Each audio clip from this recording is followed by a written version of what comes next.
It was a very funny process telling people. How did you tell people? We would say, oh, I'm pregnant. They'd be like, oh. And then we're like, we're twins. And they're like, oh. I know this sounds really strange. We had this very romantic, very, very beautiful day. And he made me laugh. And he made me feel so beautiful. And I've never known anyone who can be honestly in deep feeling of sadness and still find joy. Hello and welcome to a brand new episode of Happy Mum, Happy Baby, the podcast. Today's guest is an actress who, I fell in love with many years ago whilst obsessed with Downton. She played Lady Sybil. I loved her so much. She's done so many things since then, but more importantly, she's given birth to two boys, twins. Today's guest is Jessica Brown Findlay. Hello. Hello. How are you? I'm really good. How are you? I love how excited you are to be here because you're Lady Sybil. Oh. To me, I fell in love with you many years ago.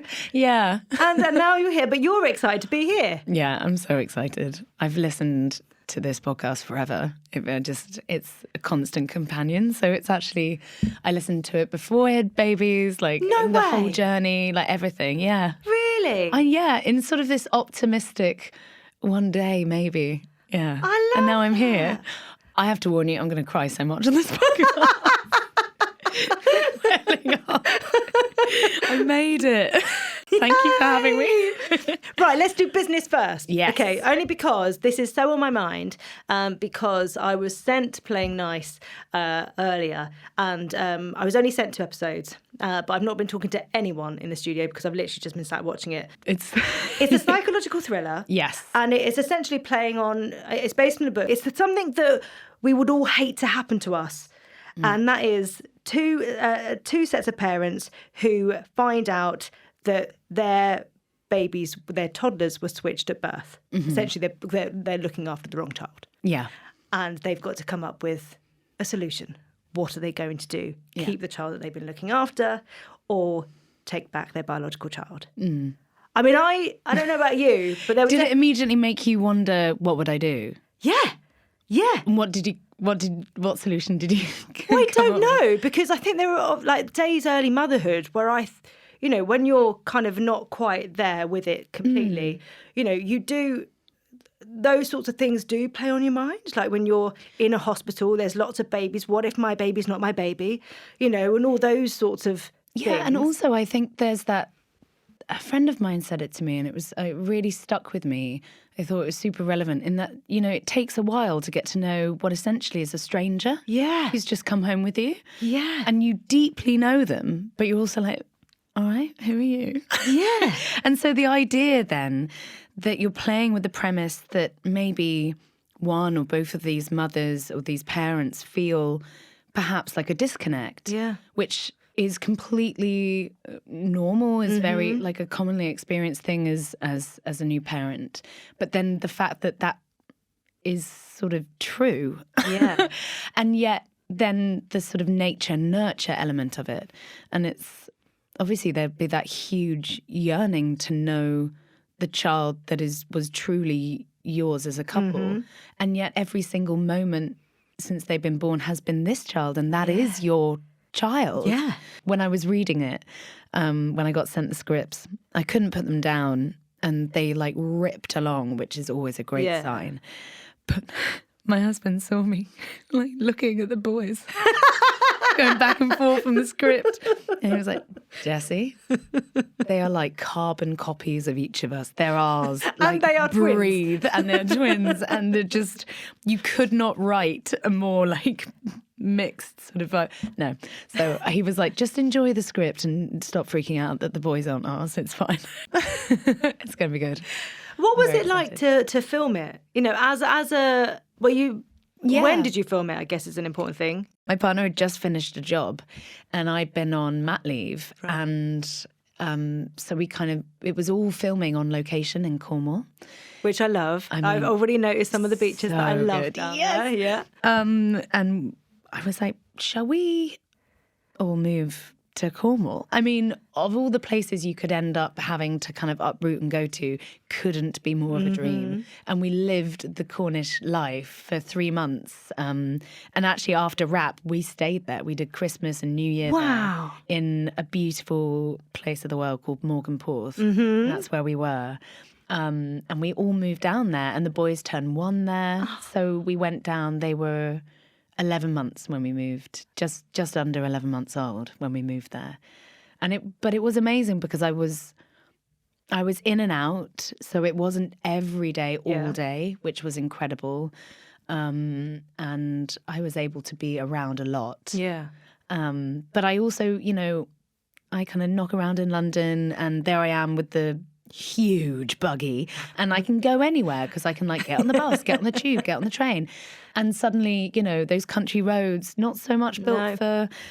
and actually it was on that job that because I used to, if I was really out and about and I wanted to go on a big walk and I didn't want to take the buggy, I'd put one on the front and one on the back. I used to see people all the time be like, oh, baby. And then I'd turn, they go, oh my God, there's another one on the back. Almost wondering, you could see the fear in their eyes going, does she know there's another one? And so, a few times I'd strap them up and start walking down the road and go down to the beach. And by the end of filming, they'd turned 1 and they'd really started to go through that growth spurt and kind of emerge from the baby kind of phase. And I remember I was at the bottom of the hill and I had to try and find reception from somewhere, and I just called Ziggy and was like, I'm going to need you to come pick me up. It's too heavy. I can't climb up this hill.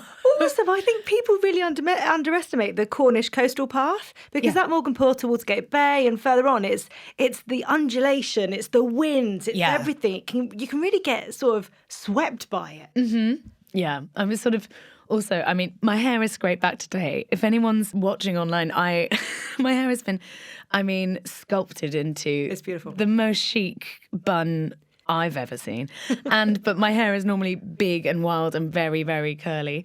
And so when I was going out for walks, it was just all over my face and in the kids' head, and they were just move. Yeah, it's quite a wild.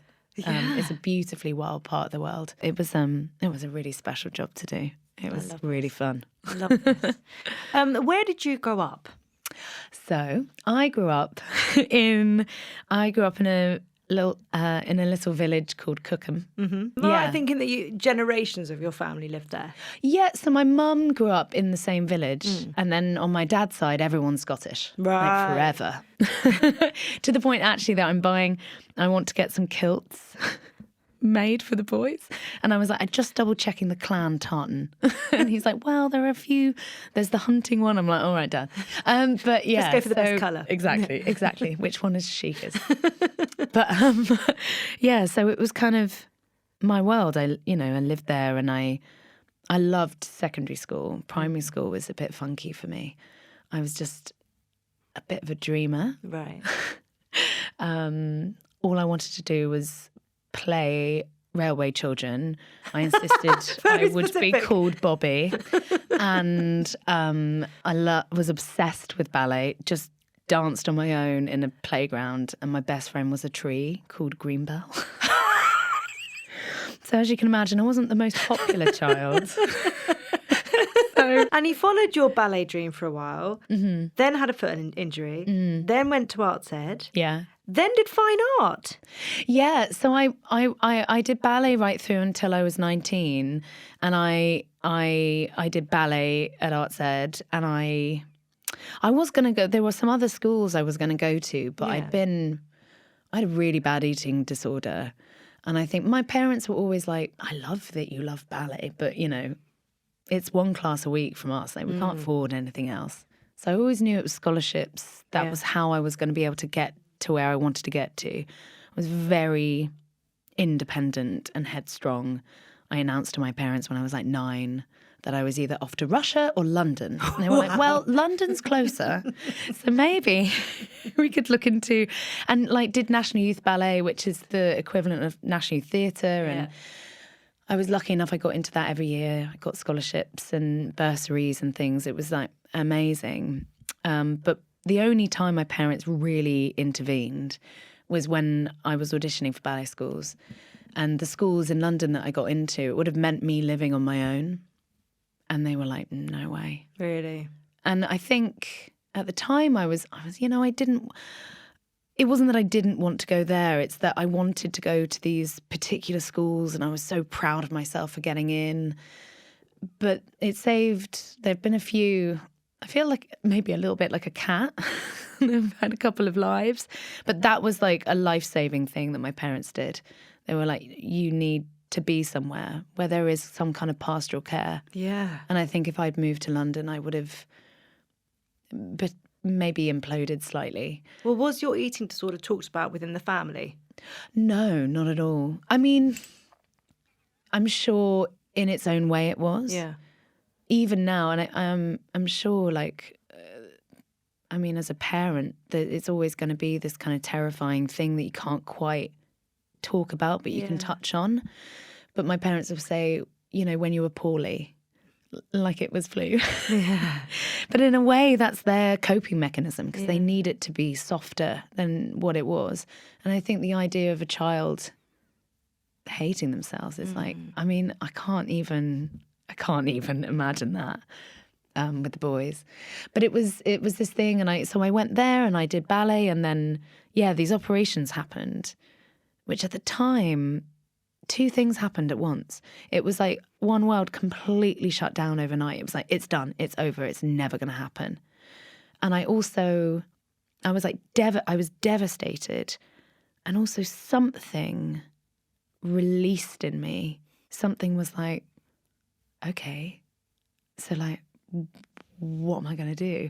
And I suddenly felt so excited at the prospect of being able to step into the world in a way that I'd never explored before. Yeah. I was always, hi, my name's Jess and I love ballet. And it was almost like kind of discovering myself again. Like, who am I and how do you, walk into a pub and just be chill?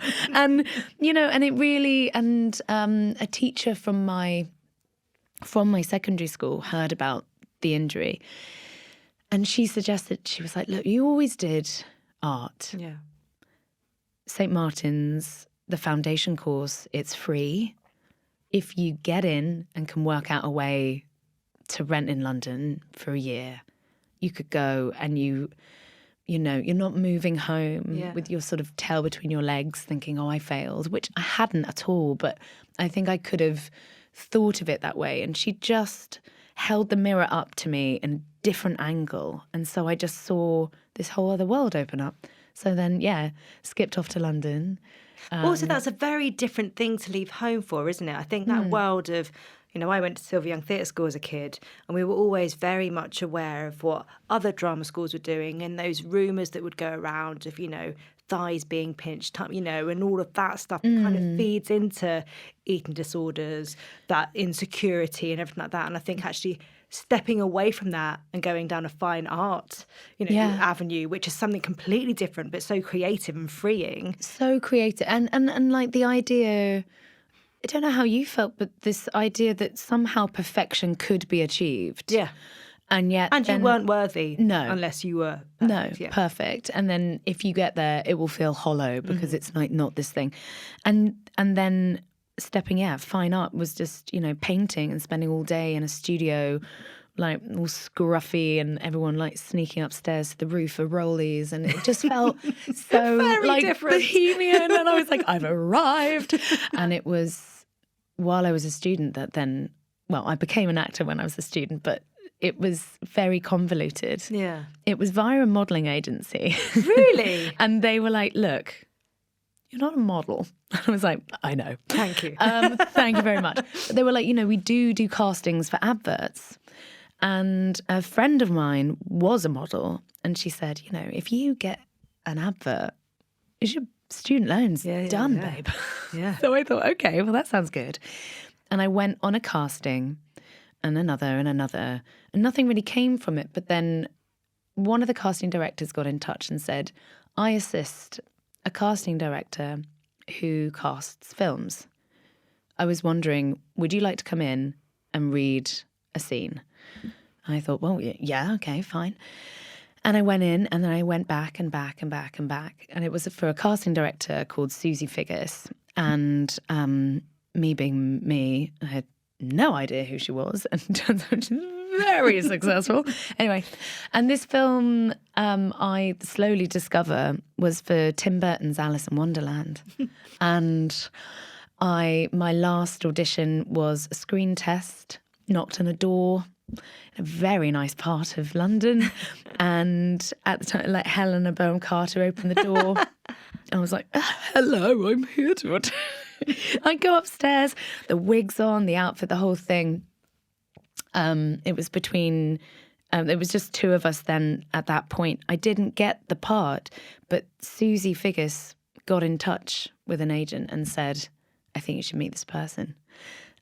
And then I became an actor. So it sort of all started. I think Greenbelt started the whole thing, to be honest. Do you? I think the imagination of, like, if you can be friends with a tree for 6 years, you've obviously got quite a narrative sense of the world. So along your career, was there a point where you looked at the future? Did you always know that you wanted to be a mum? Yeah, it's so interesting. Did you?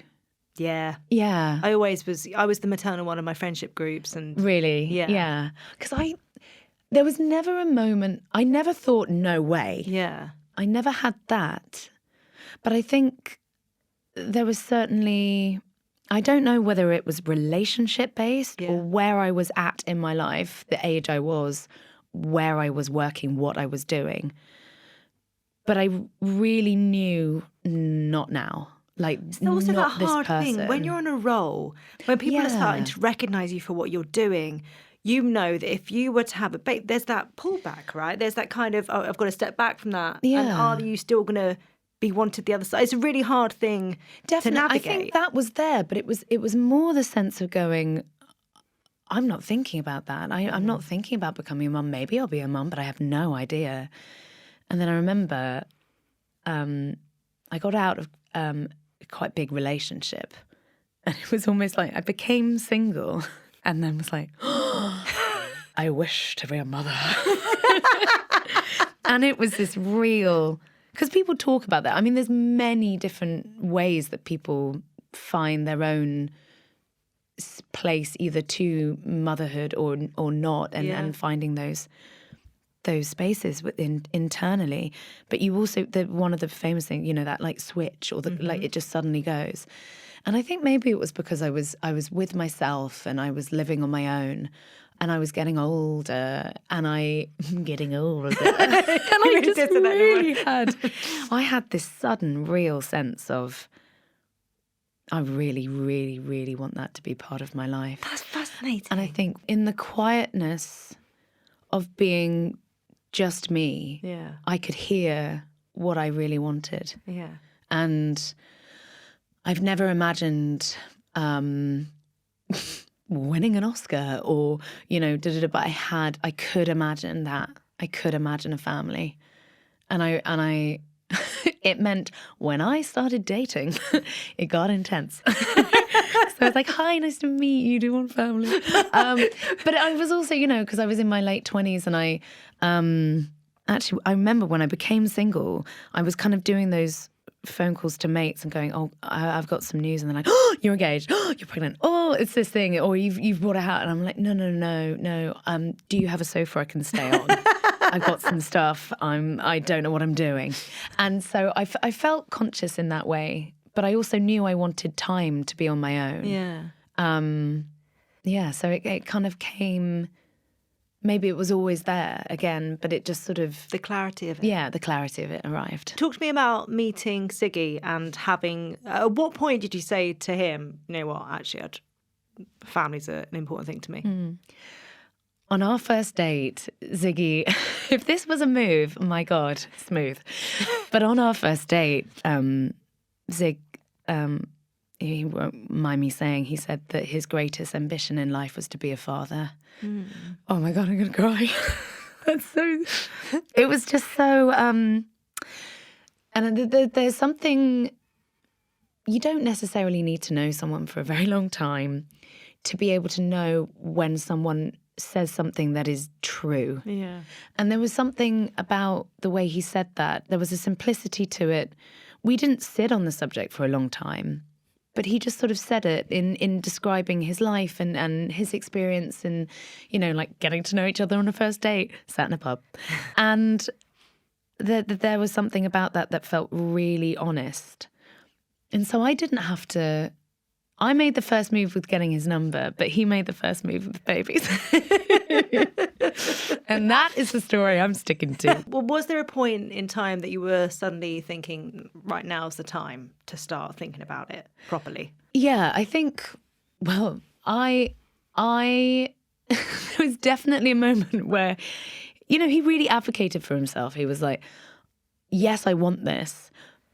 But I need a hot minute because I haven't experienced things that you've experienced. I haven't had those sort of transitions.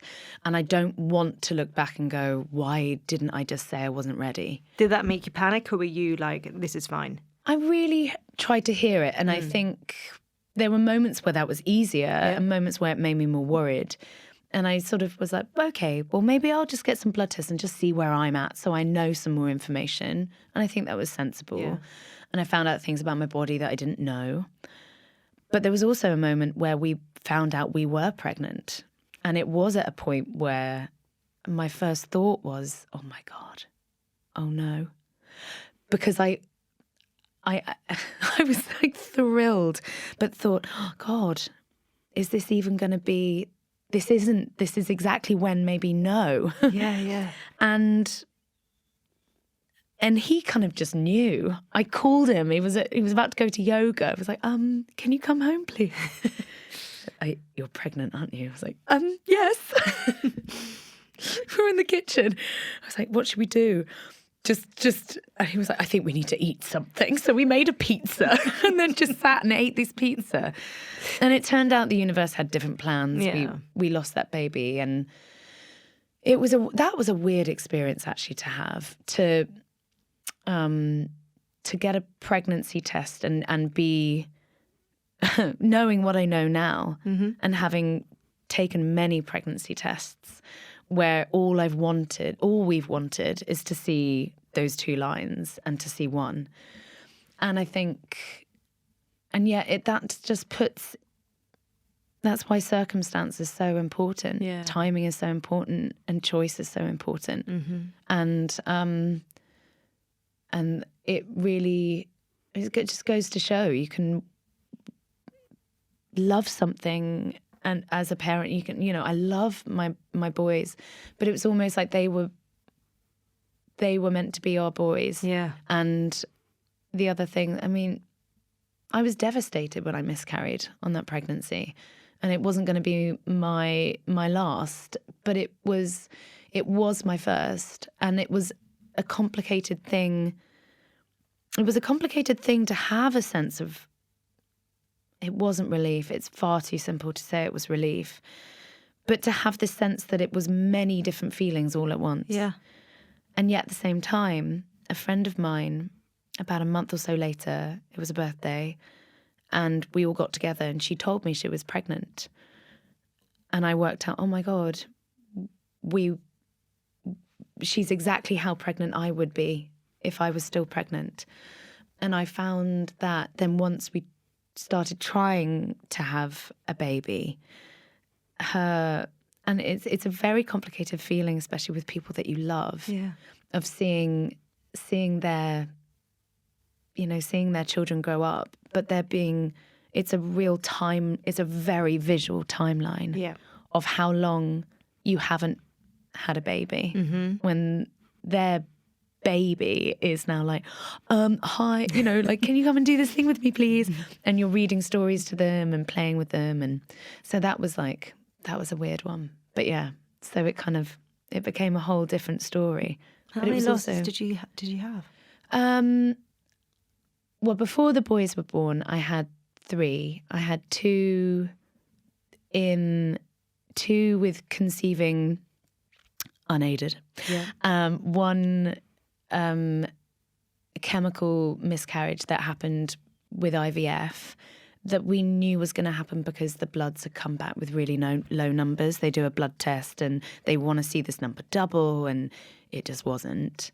And then one happened one happened 2.5 months ago. So maybe a bit more than that now. Yeah, and we were kind of terrified, but thrilled. And, we went for a scan. We went back to our doctor, our amazing doctor, who'd helped us get our twins. And she was so funny. She scanned me, and there was one. Mm-hmm. And so it was like, okay, great, cool.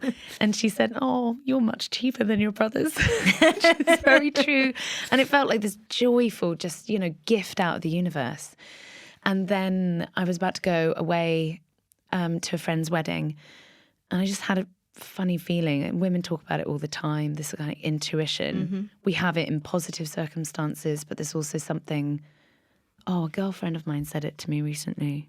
I don't know, they call it a certain, this sense of dread, just this real kind of thing that you just know. And I thought, okay, instead of me going to this wedding and Googling wild theories and signs at 3 a.m. when I should be, celebrating with our friends, I'm going to put myself in. The joy of living in London is there's many, many different places you can go and find. And I went the next morning, I went for a scan, and there wasn't a heartbeat anymore. And I'd gone on my own because I was like, look, no, I'm fine because, you're working, we've got the boys, I'm just going to go. And if everything's okay, then I'll just come home. And if it's not, we always say, we'll just cross the bridge. We'll just cross the bridge when we come to it. Let's just see what happens. And I kind of I was obviously devastated, but I just very clearly, the woman sort of said what I should do and that I should get myself to a hospital. And I just kind of made a beeline for the hospital where the boys had been born. So I wanted to be somewhere familiar. Yeah. And Zig came and met me there. And they were amazing. They don't strictly do a walk-in, but it was quiet. It was first thing in the morning. And Zig came and met me there. And then we left this hospital, and the last time we'd walked through those doors, we had our boys with us. And it's St. Thomas's, which is right opposite, oh my God, my brain. What's opposite? Houses of Parliament, that's it. Oh my God. The fog is still a real thing. We stood outside and we stood on this bridge. And it was the most, oh my God, sometimes London in the summer delivers. So fit. Mm-hmm. I was just looking at the city thinking, God, I love it here so much. And it was such a beautiful day. And we were feeling so sad. And Zig sort of asked me, what do you want to do? I said, I just want to walk with you. Someone was looking after the twins, and we just walked across this bridge in the sun. And we finally started talking about all the different feelings we'd had when we discovered we were pregnant again. And it's always complicated. I think it's even if you've yearned, when we were pregnant with the twins, there was the moment of going, oh my God, okay, but twins, do we know anyone with twins? We should talk to someone. It's immediately you have questions and thoughts and feelings. And we just walked and talked, and we went for some really nice lunch. We were like, if this is going to be our day, can we eat some really nice food? And we sat down, and it ended up being, I know this sounds really strange. My voice is wobbly. We had this very romantic, very, very beautiful day. And he made me laugh, and he made me feel so beautiful. And he just... I've never known anyone who can be honestly in deep feeling of sadness and still find joy. He doesn't sort of push it away and try and pretend everything's fine. He's just a real, deeply kind person. And we sat there and we laughed. And he just made me feel that it was okay and that actually maybe something else amazing might happen. And, you know, two's a lot. Twins is a lot. And they weren't yet two. And we just had this real sense of, and it wasn't like our first rodeo, but it did feel different. It was our latest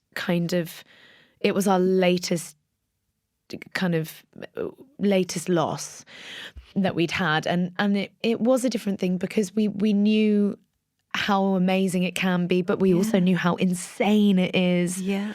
So you're really looking down the barrel with way more information. And so it gave us a lot of clarity. And I'd kind of really just started getting back into work. Mm-hmm. I'd just gone to LA and tried to be like, hi, it's me all over again. I'm still here. Here's my number. Call me anytime. And then wildly, a week or so later, actually even before I was able to have, we ended up needing medical intervention. Again, Jesus, I've never felt so grateful to be sat to be in this country and to be sat in hospital knowing I'm going to be taken care of.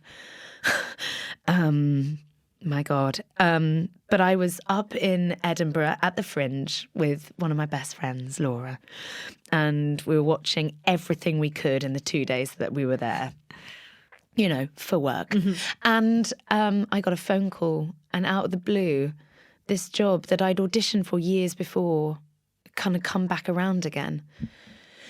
And it was a job I would have absolutely I wouldn't have been able to physically film it. Yeah. It would have gone past my due date. It would have gone past everything. I would never have been able to do that job. And obviously, I would have much rather not had the experience I had. And yet there was this, it's not a comparison. They're not the same. But there was something else. Mm-hmm. And it was incredible as a woman who loves her job, it was like this thing reaching out and saying, do you want to go and have this experience? It's going to be different, but it's an experience and it still has a lot of value. Mm-hmm. And I thought, yes, I would. Thanks. Thank you. I accept. Do you think grieving that... Sorry, that was so long-winded. No. Do you think grieving that loss, do you think you in some way also included the losses that came before? Because I think at different stages, you know, my first pregnancy ended up in a miscarriage. And I do think that then having bars, and I do think you look back and you reflect on it in a different way. You know what I mean? And I think it's only when Buzz arrived that me and Tom really had that conversation about that loss. Yeah. You know, so... You know, that first ever positive pregnancy test I ever had, I didn't have any idea about who to call, who to talk to. And when the last positive one did, I really did. And I had lots of way more... I mean, I was absolutely thrilled, but there was also, immediately go to not problem solving, but sort of just working things out. I'm like, okay, so by the time they're born, the boys will be there. Okay, so maybe preschool, and actually, that really frees up the day, and lovely. And I'm thinking, what am I doing? It's the size of a blueberry. And you're like, you're sort of kind of thinking ahead. But I had loads more people to talk to. Yeah. And I think in that way, and so did Zig. You know, he... could talk to friends, or especially to family, and talk to me. And we both, we'd been in the trenches before, so we kind of knew what we were dealing with. Yeah. But I think it's interesting, isn't it? That not every experience you have, especially in the world of babies and fertility, a lot of those conversations, it's not that you're avoiding them. It's just that you don't even know the words. You don't know how to have those conversations yet. And yet, as each sort of year goes on and things happen, you become more accustomed to it. Mm-hmm. Had other people in your friendship group gone through IVF when you started? Or was that a brand new thing? Yeah, so no one else had gone through it yet. It was a bit of a weird one. But you shared on... International Women's Day one year, you shared a video of you injecting yourself and going through that phase of it. How was that? Because as far as I could see from the outside, that was the first time you kind of gone, this is me in this capacity. Like completely. So I posted that. I didn't consult anyone, especially my partner. Not like in permission sense, but I was just like, oh, just International Women's Day. Yeah, boom. We can do anything, even if it's nuts. And I think the video had been from when I was doing medication for my egg retrieval. So actually by this point, at that point, International Women's Day, we were past our like third round. Right. So in that way, I felt like it was my world. It's all I did. And I was away filming. I was filming a show called Fletcher. Yeah. And I would then become pregnant on that show. And then by the end, like, Charlie, our costume designer, she just kept having to buy me bigger jeans. Just like, I'd sort of walk into a room, like not pregnant, and then like leave the next scene and be like, oh, there it is, there's the bump. But yeah, I just posted it. I do a lot of stuff based on instinct. Yeah. And there was just something in me. I think because maybe sometimes less and less and less so, hopefully, but it's somehow linked. It's got a shame link to it, I think. And somehow the lack of transparency I just felt like I wasn't able to really say to anyone how I was really doing. Yeah. And instead of slowly sort of telling people, I wanted to connect to loads of women that I didn't know on that day and just be like, yeah, I get it. Let's go. And it got an amazing response. And I've got social media now. I only got it a few years ago. I'm not great at it. But in that moment, I started I got a real sense of like what it can be. And I suddenly didn't feel alone anymore.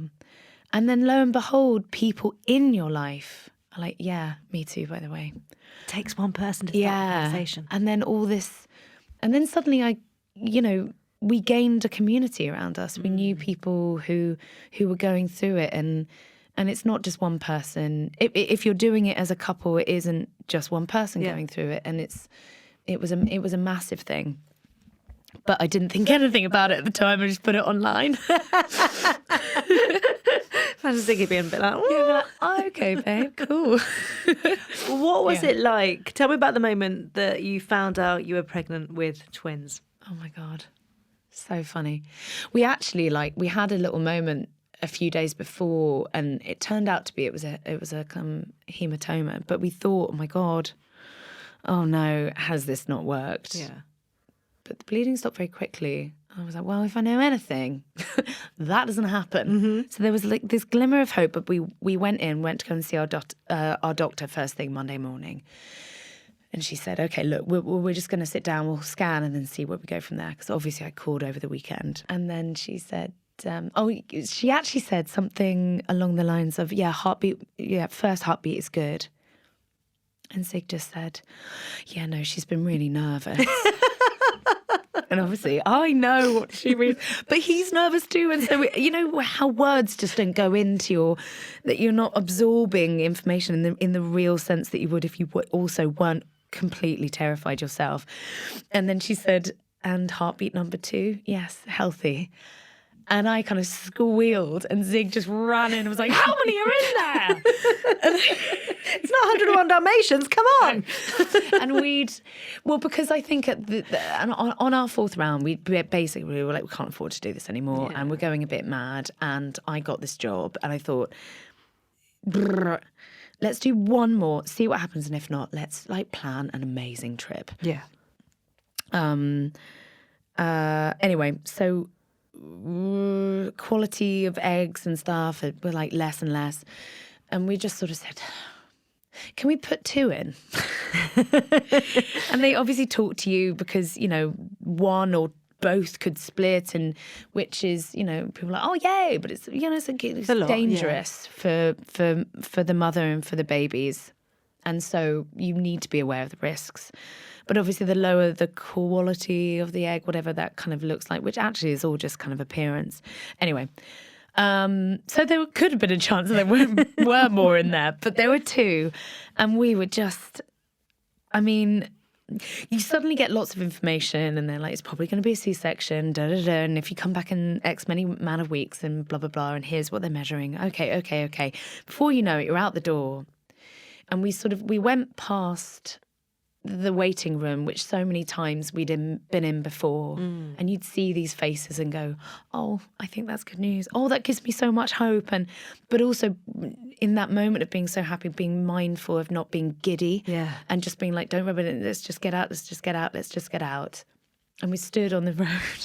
We started holding each other's shoulders with like our heads pretty close together in hysterics, just like laughing and then just looking up at each other and just being like, of course we're having two. But it was a very funny process telling people that we were having twins. How did you tell people? Every time it was the same reaction.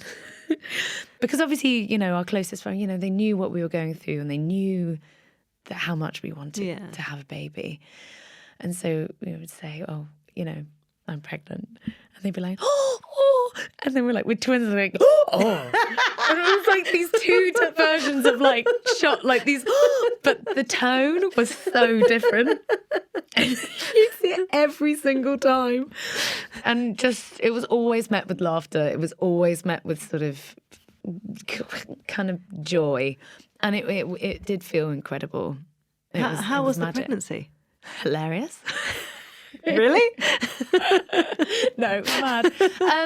I mean, I think one of the things that kind of was I felt really comforted by this. So a lot of mates of mine, you know, you go in for like 2 scans or 3 scans. Yeah. Like it's you spend a lot of your pregnancy away from the space that you will end up having, no matter what experience your birth is, a big experience. But being, what is it, geriatric, IVF, and twins, I was high risk. Yeah. So I went in once a month, and then I went in every 2 weeks. Mm-hmm. And so I became really familiar with where I was going. I met a lot of people that I ended up knowing the day I gave birth. And I just, I felt quite connected in that way. I felt quite comforted by the fact that I was going in quite a lot. Yeah. And I think that was, given that it was my first, like, you know, to term pregnancy, that was kind of a relief. But I remember I was on my own. I was just having a scan, and they were like, oh, we can tell you the sex if you want. And they were like, I can write it in an envelope, you know, whatever you need. I was like, oh, no, just tell me. No! Yeah. I was like, no, just let me know. And he said, oh, it's, so it's 2 boys. And I went, oh. And I just went silent for about, well, what felt like an age, but it was probably a couple of seconds. He was like, are you all right? And I just said, oh, God, we don't really have a garden. Just suddenly was like, oh, no. I just suddenly just felt, oh, God, what? And I had this moment also with finding, I think because it was 2, I thought, okay, I'm going to need some more information here. Yeah. If it had been 1, and again, the process of having these babies had felt so kind of medical. Yeah. I thought, oh, wouldn't it be amazing to just not know? But 2, I was like, no, let's find out. And then I had this real sense of going, God, why that reaction? And how do I feel about that? And I felt suddenly quite funny about it. And I went home. Zig looked at me and went, it's 2 boys, isn't it? I was like, yep. And we just laughed. I don't know why it was so funny, but I think really early on, even before we did IVF, maybe in passing, but Zig said, he was like, you know, we'll just be the kind of people who end up having like twin boys, and they'll just run us, like they'll just run rings around us. And just the fact that it was kind of coming true just felt crazy. And for a hot minute, I thought I'd be really left out. Oh. I was like, well, they're boys, you're a boy, our cat's a boy. What's going on? And then actually I don't know, that really dissipated, and I kind of, felt that, fine, I'll spend my life surrounded by boys, lovely. And maybe, get to raise some boys who can become men who aren't part of the problem. Yeah. And whilst that's like a huge responsibility, that kind of made me feel, I don't know, hopeful. Yeah. Actually. But the pregnancy itself was, I remember there was also a moment when the doctor said, I'm going to need you to sort of just keep an eye on what baby is moving and when.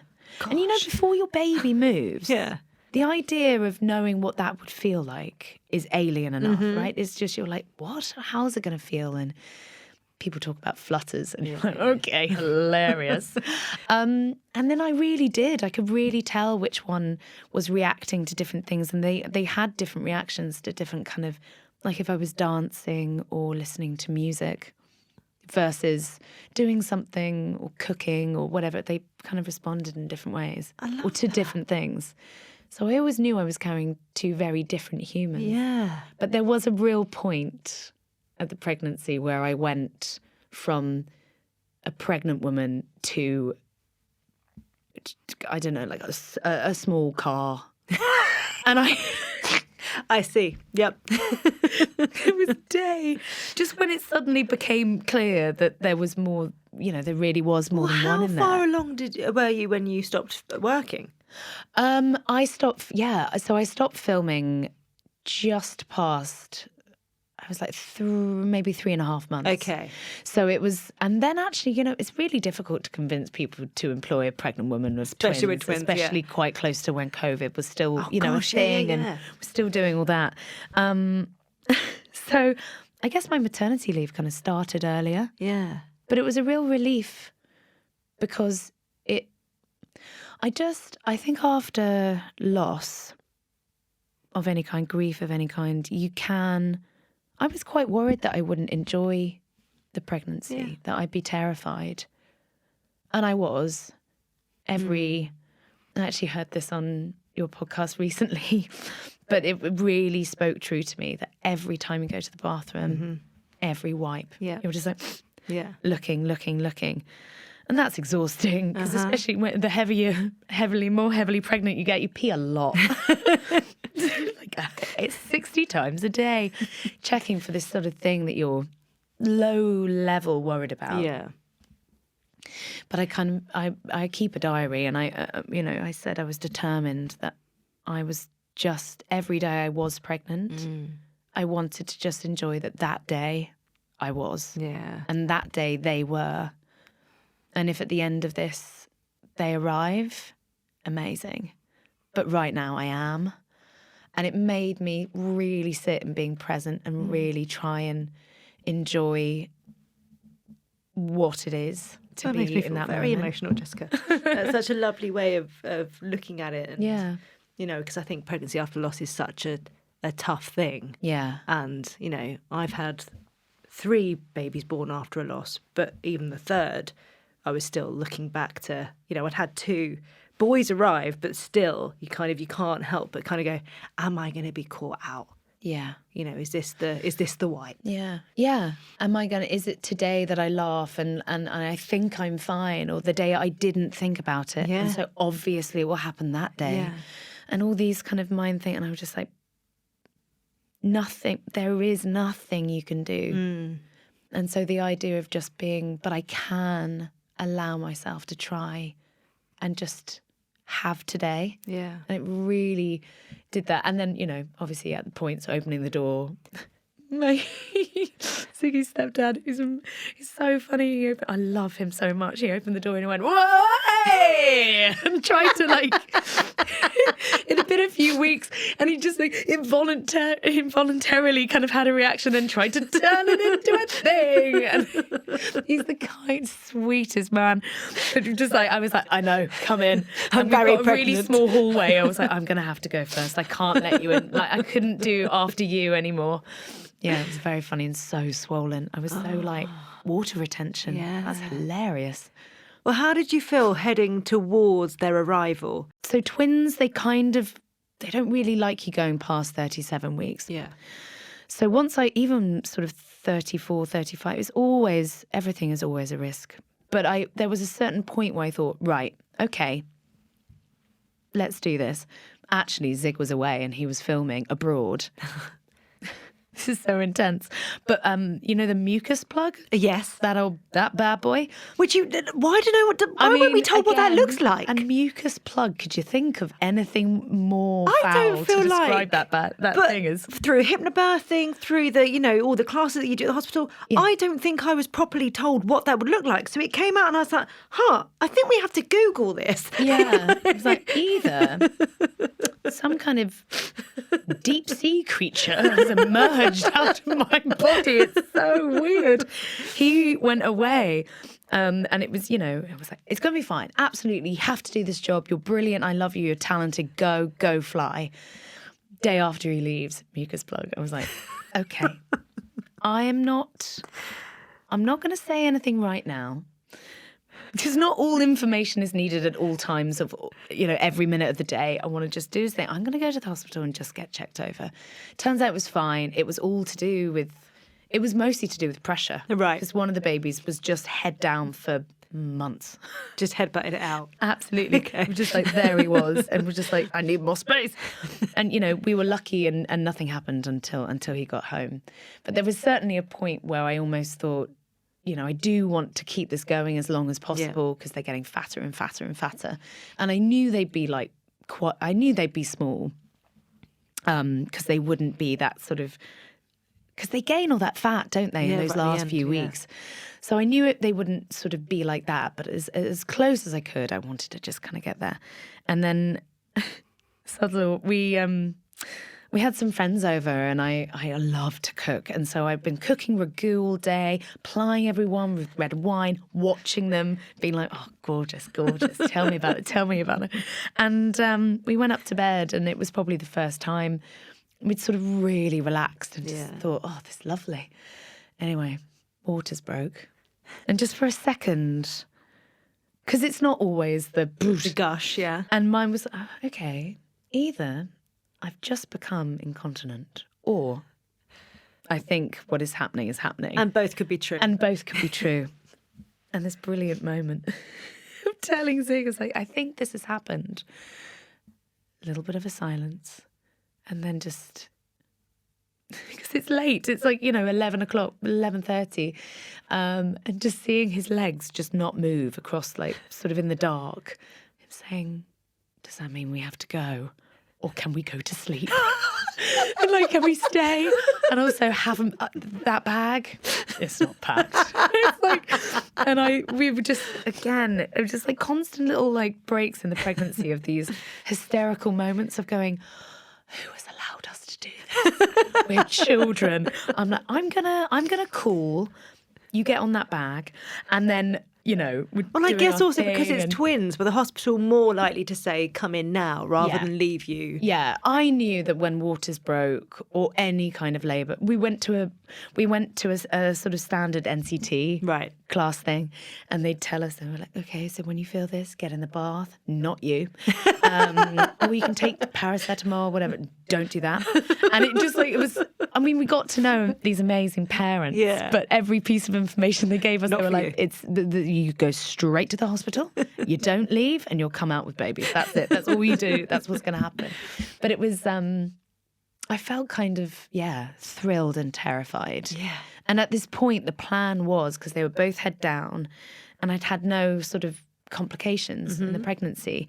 And I was in a hospital where, if everything was okay, they would sort of let you try and do it. And then obviously my waters are broken, so the water bursts out the window. And by the time I'm into labour, I get into this place where basically everything kind of was going along, and they induced me to just try and like help it along a bit. Yeah. And it's November 5th, it's Guy Fawkes night, and we're in this window, we're looking onto the Houses of Parliament, there's fireworks everywhere. What a time to be there. I'm like, I don't care. And it turns out my sort of like my sort of hypnobirthing world, I didn't want any of that music. I wanted sort of 90s, like rave music. Both headphones, no one talked to me. I just went into the zone. So I was like on all fours, just for hours. It was just like, she doesn't, occasionally I go, skip. It was so intense. But there was this moment where, like, you know, I needed to change position and, you know, because they're trying to measure both heartbeats.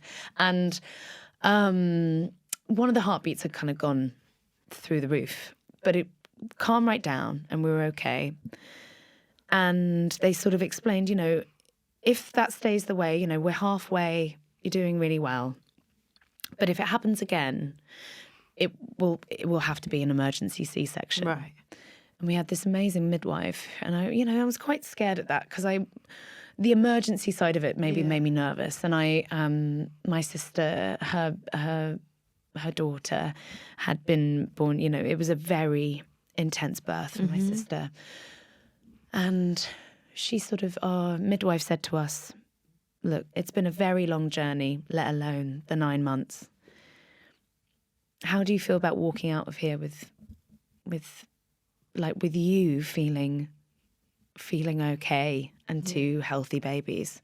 Fingers crossed, you know, obviously always caveat everything with like, and I suddenly realised, I think this whole time, maybe because of how we became pregnant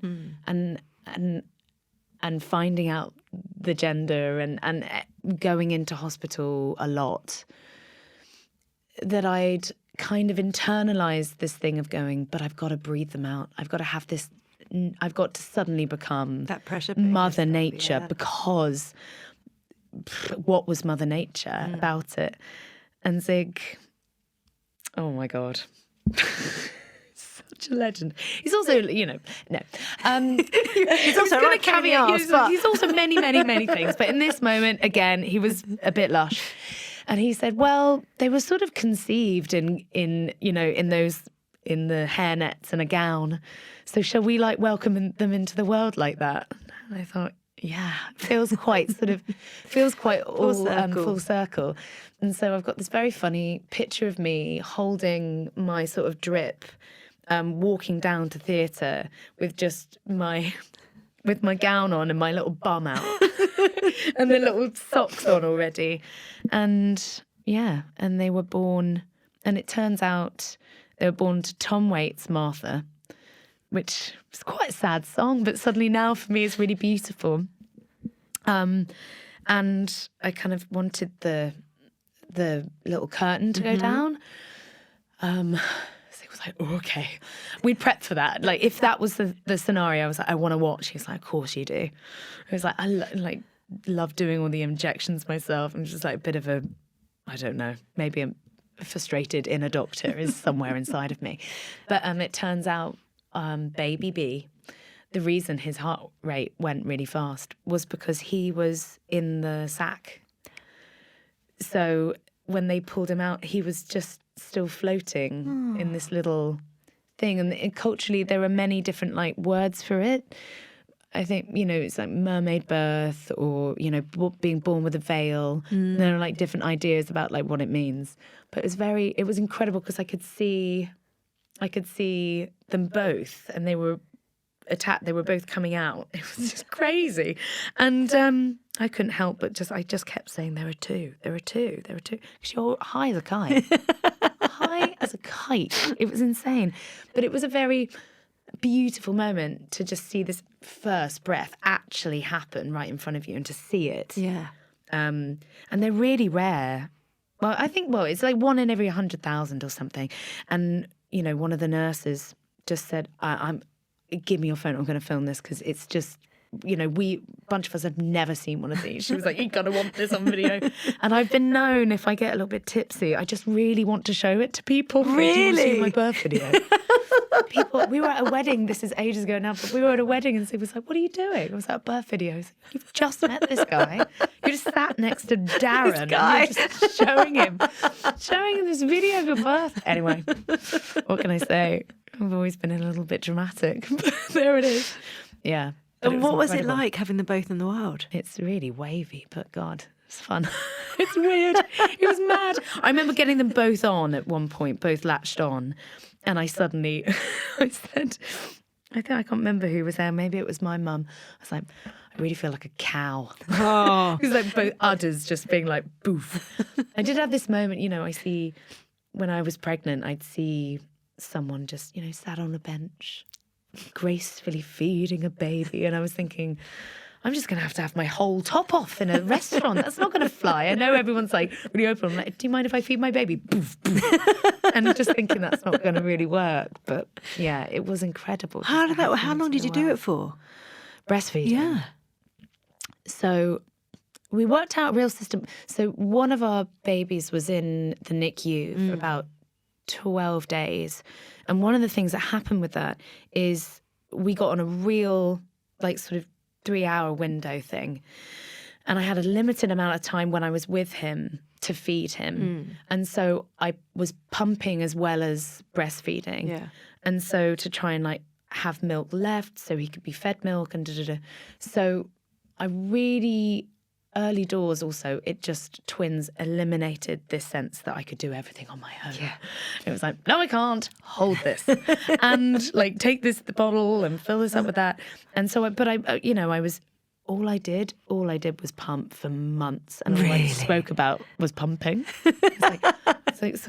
And the best one I could find was just this hand one that just really did it. And the constant soundtrack to my life at that point was like, high pitch.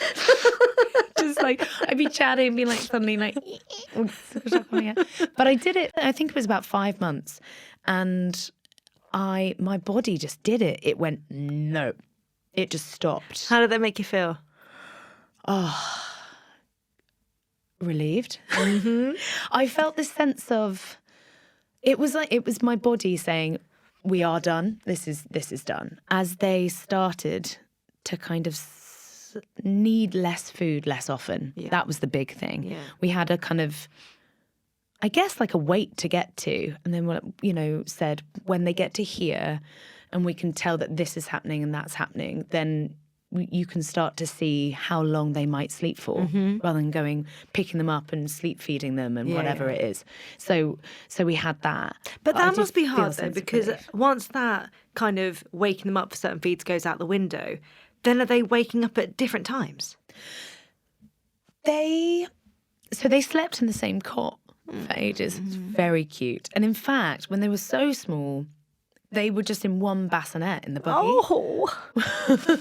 There's a photo of us from somewhere, and it looks as if we've only selected one baby to come with us. We were I assure you, there are 2 in here.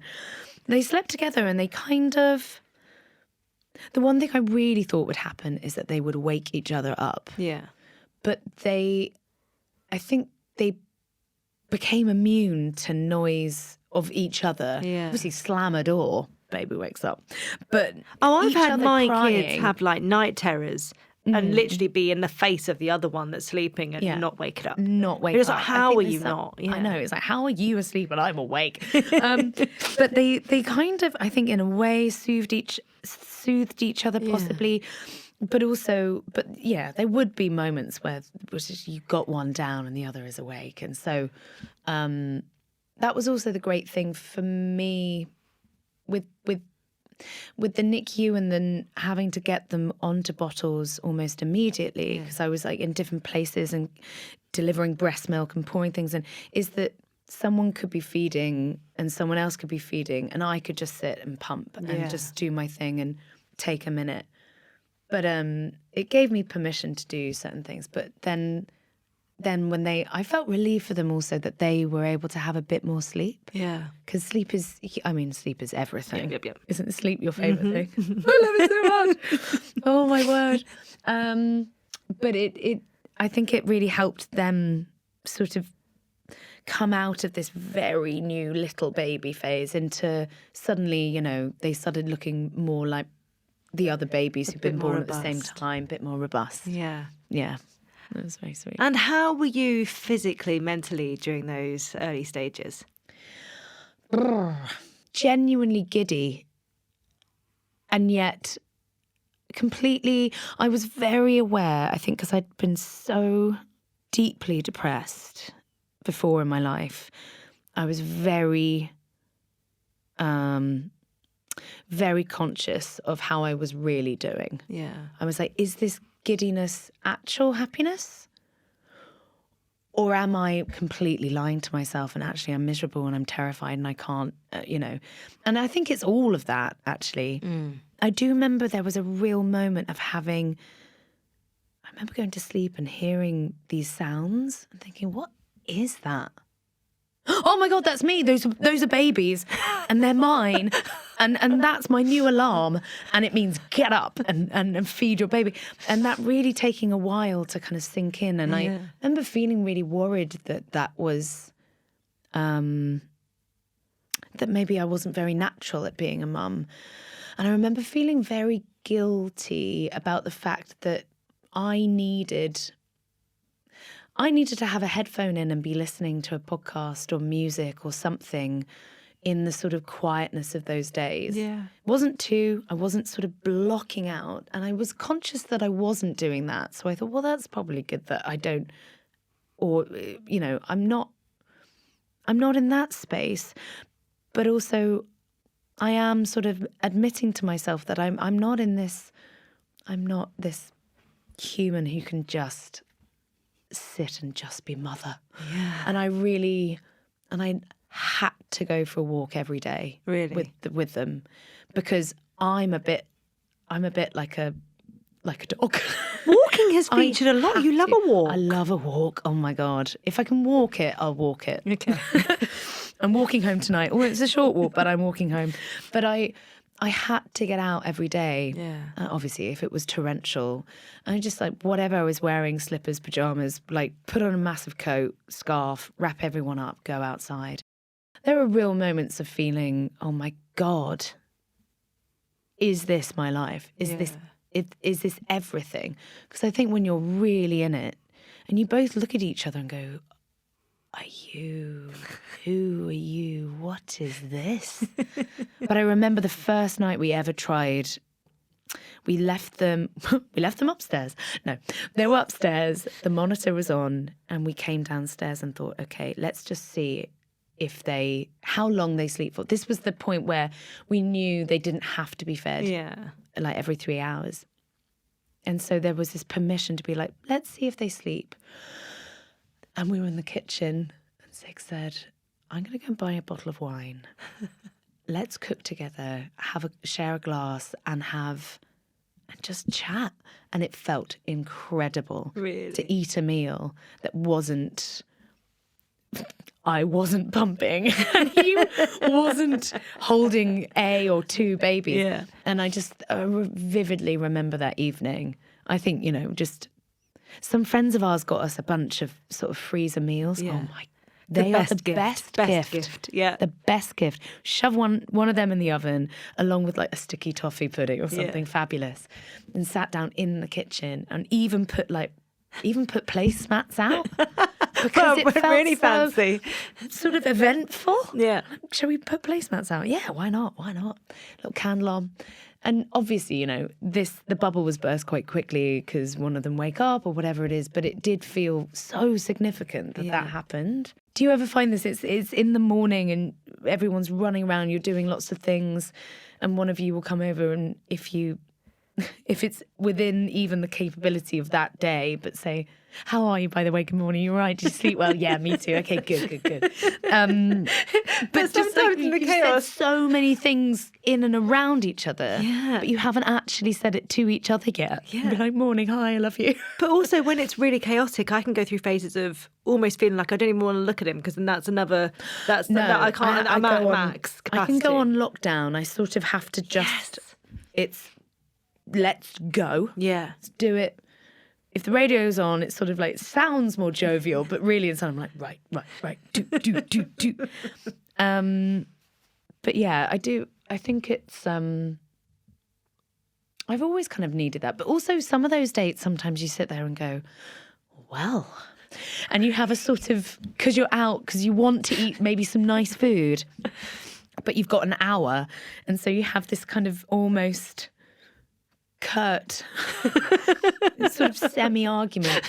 Not because anything particular has happened, but because. And we did happen not long ago. And we thought, oh no, I love that restaurant. But I was just going to go back. It would be fine. We're like, hi, we're in a good mood today. It's going to be absolutely fine. Being like, oh, you want to share some wine? Oh, yeah, well, go on then. Do you reckon other people were looking at you going, God, they're not even talking. Look at those two. Look at those two. Whoa, twins is tough. If you could write a letter on motherhood, who would it be to and what would you say? My God. I would write it to the kids. And it would be to talk to them about how much I love being their mum. Yeah. And that, I don't really know what I'm doing, but I'm really enjoying it and liking it so far. And just, just maybe sharing some of the female experience. Because again, I think in that letter, I would want to continue a conversation that I hope we have throughout their lives. Yeah. Which is for things to change and for things to get better for women, men need to be involved and to know about it. Mm-hmm. And to really be honest about what that feels like. Yeah. As this person in this body right now, what that is about. Yeah. I have to go on to the last 3 sentences and I really don't want to because I've enjoyed talking to you so much. You too, I've loved it. Oh, okay, I'm going to start some sentences and you're going to finish them. Oh God, okay, here we go. All right, you know this. Yeah. Being a mum means? Falling in love with cold tea. Whoa.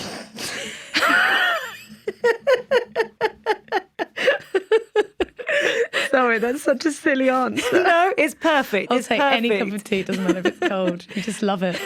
Since having children, I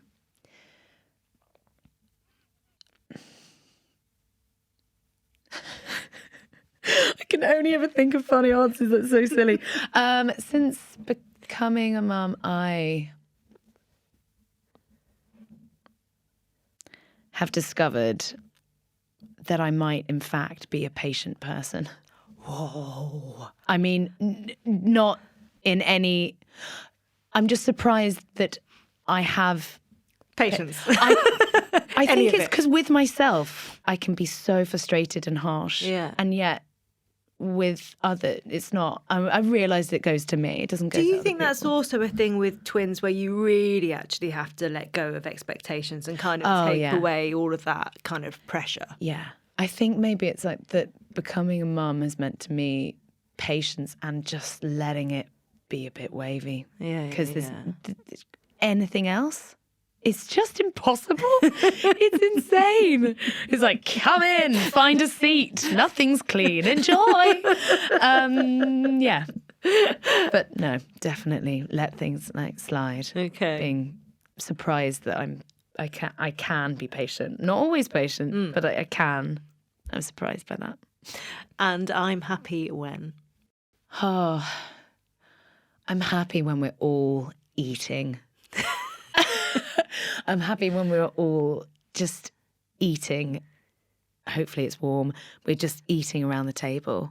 I always hoped for a table full of people eating and enjoying my food. Mum image, isn't it? It's that kind of family around the table. I know, and it's there can be so many parts of your life that have sort of stretched beyond that and have broken down those walls.